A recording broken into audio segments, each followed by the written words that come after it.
2014 నుంచి ఇచ్చిన ఎన్నికల హామీల్ని అమలు చేయాలని, అదేవిధంగా రాష్ట్రంలో కాంగ్రెస్ ప్రభుత్వం కూడా 6 గ్యారెంటీలు అని చెప్పడం జరిగింది. ఇప్పటికి సంవత్సరం గడిచింది.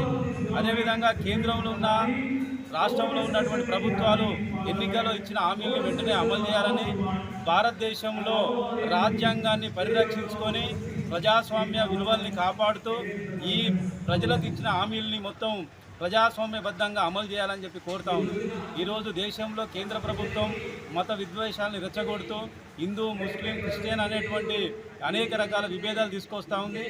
ఈ మత ఘర్షణని కాకుండా, మత విభేదాలని కాకుండా భారతదేశంలో అనేక మంది నిరుద్యోగులు ఉద్యోగాలు లేక, ఉపాధి లేక ఇబ్బంది పడుతూ ఉన్నారు. అదేవిధంగా అనేక మంది చదువుకున్న యువత నిరుద్యోగులుగా ఉన్నారు. ఈ వరంగల్ ప్రాంతం కూడా తెలంగాణ రాష్ట్రంలో ఒక పెద్ద నగరంగా ఉంది. ఇక్కడ ఉపాధి కల్పించడానికి పరిశ్రమలు ఏర్పాటు చేయాలని ఉద్యోగ అవకాశాలు కల్పించాలని అదేవిధంగా ఇక్కడ ఉన్నటువంటి అనేక మంది కిరాయి ఇళ్లలో ఉన్నటువంటి వాళ్ళందరికీ ఇళ్ల జాగాలు ఇచ్చి ఇందిరమ్మ పథకంలో రాష్ట్ర ప్రభుత్వం కూడా ఇల్లు నిర్మించి ఇవ్వాలని సిపిఐఎం లిబరేషన్గా డిమాండ్ చేయడం జరుగుతుంది.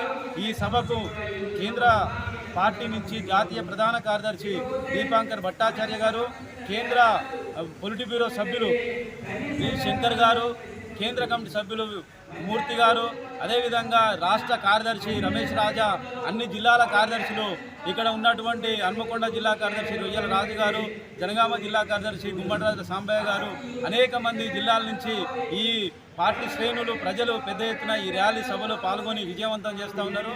భవిష్యత్తులో రాష్ట్ర ప్రభుత్వం కానీ, కేంద్ర ప్రభుత్వం కానీ ఈ హామీల్ని అమలు చేయకపోతే పెద్ద ఎత్తున ప్రజల్ని సమీకరించి ఆందోళన, పోరాటాలు ఉధృతం చేస్తామని తెలియజేస్తున్నా.